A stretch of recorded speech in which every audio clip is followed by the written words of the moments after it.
जय हिंद, नमस्कार। मैं मोहन पाठक और आज हम चर्चा करने वाले हैं और जानने वाले हैं, पूरा डिटेल में जानेंगे कि स्वाति मालीवाल कौन है और उनके साथ क्या हुआ था। आप कई दिनों से लगातार ये जान रहे होंगे और सुन रहे होंगे और टीवी न्यूज़ चैनल्स पर और विभिन्न पत्र पत्रिकाओं में और सोशल मीडिया प्लेटफॉर्म पर स्वाति मालीवाल का नाम सुन रहे होंगे। और अरविंद केजरीवाल यानी कि सीएम हाउस दिल्ली सरकार के घर पर ही इनके साथ मारपीट की बात निकल कर आ रही है। तो ऐसे में स्वाति मालीवाल एक चर्चित व्यक्तित्व बन चुकी हैं और क्या इन पर आरोप लग रहे हैं और इनके द्वारा क्या आरोप लगाए जा रहे हैं। हाल ही में इन्होंने आरोप लगाया कि इनके साथ दुष्कर्म करने और इन्हें जान से मारने की भी धमकी मिल रही है।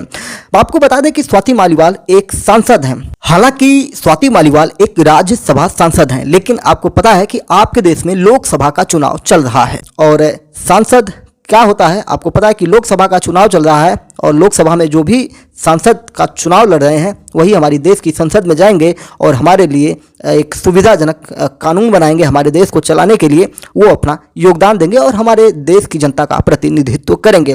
तो स्वाति मालीवाल के बारे में डिटेल से जानेंगे और स्वाति मालीवाल के साथ जो चीज़ें हुई हैं उनकी थोड़ी सी हम टाइमलाइन जान लेंगे और फिर उसके बाद आपको उनके जीवन के बारे में बताएंगे कि कैसे वो सांसद बनती हैं और किस प्रकार का उनका करियर रहा। बताया जाता है कि उनके पिता के साथ भी उनके रिश्ते अच्छे नहीं थे, क्या कंट्रोवर्सी थी, उनकी भी चर्चा थोड़ी सी हम जरूर करेंगे। एमपीएस हिंदी पर नए हैं तो चैनल को सब्सक्राइब करके daily current affairs, news analysis के लिए हमारे साथ जुड़ सकते हैं। आप अगर हमें फेसबुक पर देख रहे हैं तो फेसबुक को फॉलो कर सकते हैं, लाइक कर सकते हैं और अगर आप हमें यूट्यूब पर देख रहे हैं तो चैनल को सब्सक्राइब कर सकते हैं।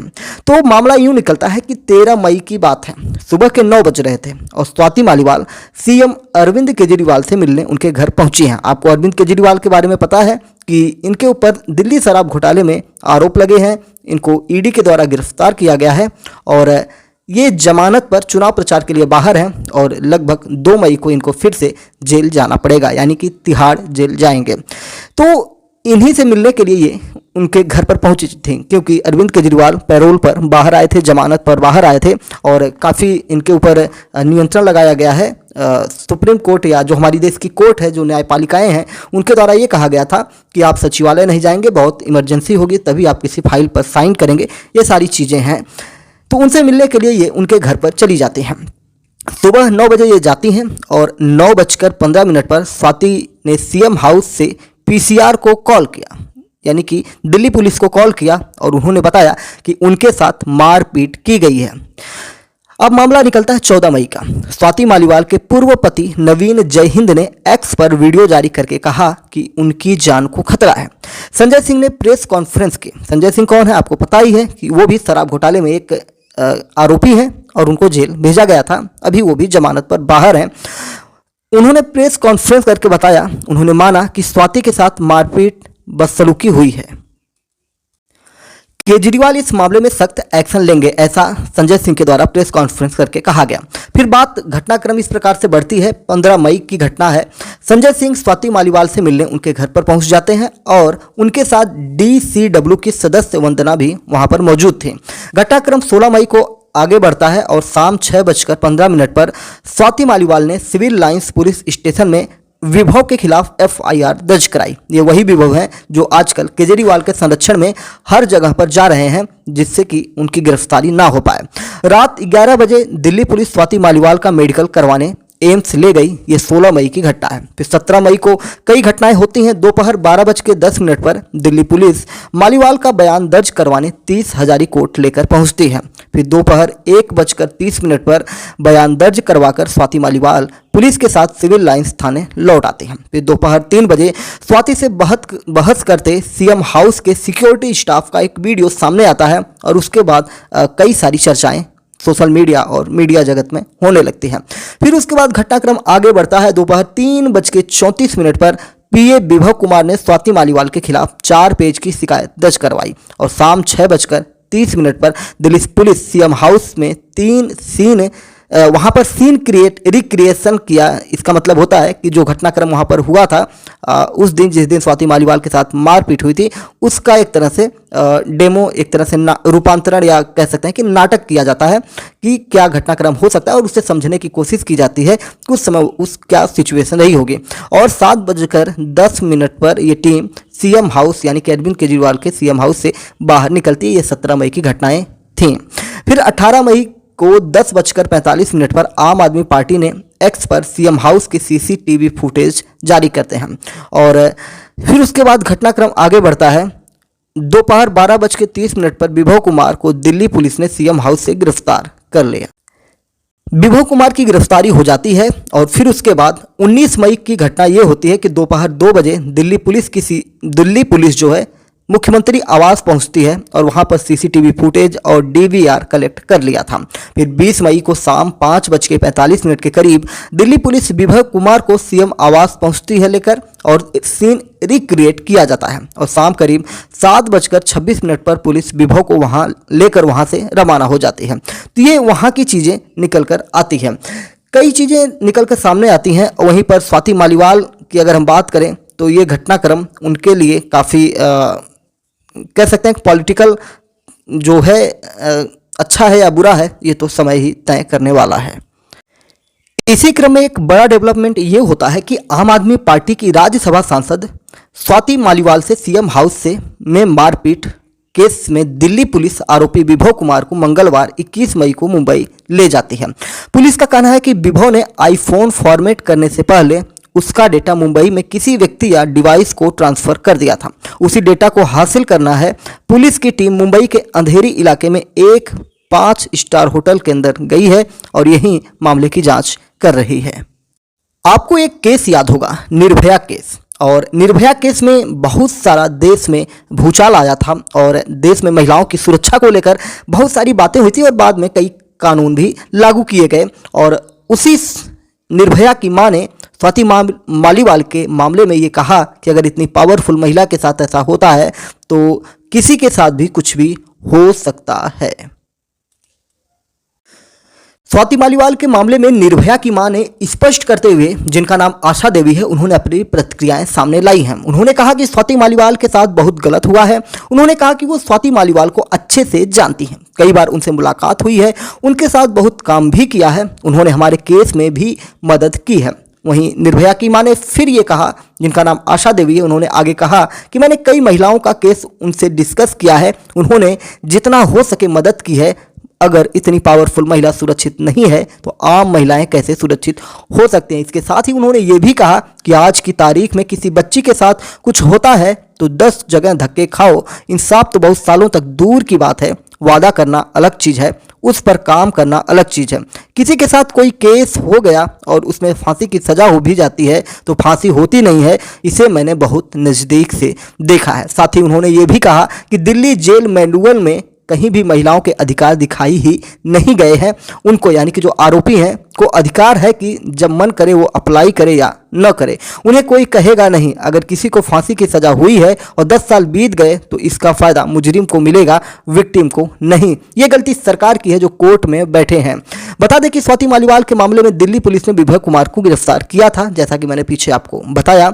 विभव कुमार ने भी स्वाति मालीवाल के खिलाफ पुलिस में शिकायत दर्ज की हुई है। आम आदमी पार्टी का कहना है कि स्वाति मालीवाल बीजेपी के इशारों पर काम कर रही थी, आपने उन्हें बीजेपी की साजिश का मोहरा बताया है। तो चलिए अब हम आपको डिटेल में बताते हैं कि स्वाति मालीवाल का जीवन कैसा रहा है, उनका पॉलिटिकल कैरियर कैसा रहा है और उनकी बायोग्राफी आपको बताने आगे चलते हैं। टाइम्स नाउ भारत की एक रिपोर्ट में स्वाति मालीवाल के बारे में, उनके जीवन के बारे में बातें बताई गई हैं। उन्हीं को हम यहाँ पर कोट करने की कोशिश कर रहे हैं, उसी का स्रोत लेकर आपको बताने की कोशिश करेंगे। स्वाति मालीवाल का नाता उत्तर प्रदेश के गाजियाबाद से है। आपको पता है कि गाजियाबाद दिल्ली से सटा हुआ है और इसी शहर में उनका जन्म 15 अक्टूबर 1984 को हुआ था। उनके पिता रिटायर्ड एयरफोर्स अफसर और माता रिटायर्ड स्कूल प्रिंसिपल हैं। मालीवाल ने अपनी पढ़ाई एमिटी इंटरनेशनल स्कूल से की है। वो आईटी से ग्रेजुएट हैं। ग्रेजुएशन के बाद स्वाति मालीवाल अरविंद केजरीवाल और मनीष सिसोदिया के एनजीओ से जुड़ गई। फिर उसके बाद समाज सेवा का काम करने लगे। अन्ना आंदोलन, जो इंडिया अगेंस्ट करप्शन आंदोलन था, जिस आंदोलन से केजरीवाल जैसे व्यक्ति उभर कर दिल्ली के मुख्यमंत्री बनते हैं, उसी आंदोलन की वो सबसे कम उम्र की मेंबर रही। इसी के बाद वो सियासत में एंट्री करती हैं। अन्ना आंदोलन के बाद मालीवाल एक प्रखर वक्ता और कर्मठ कार्यकर्ता के रूप में उभरी और इसके बाद उन्होंने दिल्ली के मुख्यमंत्री अरविंद केजरीवाल के सलाहकार के रूप में काम किया। वर्ष 2015 में जब दूसरी बार दिल्ली में अरविंद केजरीवाल की सरकार बनी तो उन्हें दिल्ली महिला आयोग की कमान दे दी गई। वो दिल्ली महिला आयोग की सबसे कम उम्र की अध्यक्ष बन जाती हैं। करीब 9 वर्षों तक स्वाति मालीवाल ने बड़े ही बेबाक अंदाज में इस पद का निर्वहन किया। वो महिलाओं से जुड़े मुद्दे उठाने के लिए मशहूर होती चली गई। उनके बेबाक अंदाज और कार्यशैली को देखते हुए आम आदमी पार्टी ने इसी साल उन्हें राज्यसभा सदस्य के लिए आगे किया। फिलहाल वो राज्यसभा सांसद हैं। इनके जन्म को लेकर कुछ बातें हैं जो आपको जान लेनी चाहिए। इनका जन्म 15 अक्टूबर 1984 को गाजियाबाद उत्तर प्रदेश में हुआ। इनके पिता का नाम अशोक मालीवाल है, माता का नाम संगीता मालीवाल है और इनके पूर्व पति नवीन जयहिंद है, जिनसे इनका तलाक 2020 में हो चुका है, जो कि काफ़ी चर्चित केस बना हुआ था। इनकी शिक्षा की बात करें तो एमिटी इंटरनेशनल स्कूल से IT ग्रेजुएट है। स्वाति मालीवाल का विवाद नवीन जयहिंद नाम के व्यक्ति के साथ वर्ष 2012 में हुआ था। स्वाति ने नवीन जयहिंद से 23 जनवरी 2012 को शादी की थी, ठीक है, और जिनसे इनकी मुलाकात 2011 में अन्ना हजारे के नेतृत्व वाले भारतीय भ्रष्टाचार विरोधी आंदोलन के शुरुआती दिनों में हुई थी। नवीन के साथ स्वाति का रिश्ता 8 साल तक ही चल सका। नवीन जयहिंद भी आम आदमी पार्टी से जुड़े हुए थे। वर्ष 2020 के फरवरी माह में दोनों ने तलाक ले लिया। आम आदमी पार्टी की सांसद स्वाति मालीवाल अपने साथ मुख्यमंत्री अरविंद केजरीवाल के सहयोगी विभव कुमार द्वारा की गई कथित बदसलूकी के मामले में मजिस्ट्रेट के समक्ष बयान दर्ज कराने के लिए 30 हजारी अदालत पहुंची थी। ये सारे घटनाक्रम हमने आपको पीछे बताया, जिसमें सारी चीज़ें आपको हमने डिटेल में बताई हैं। दिल्ली के मुख्यमंत्री अरविंद केजरीवाल के सहयोगी विभव कुमार आम आदमी पार्टी की राज्यसभा स्वाति मालीवाल के साथ कथित बदसलूकी के सिलसिले में अब गिरफ्तार हो चुके हैं।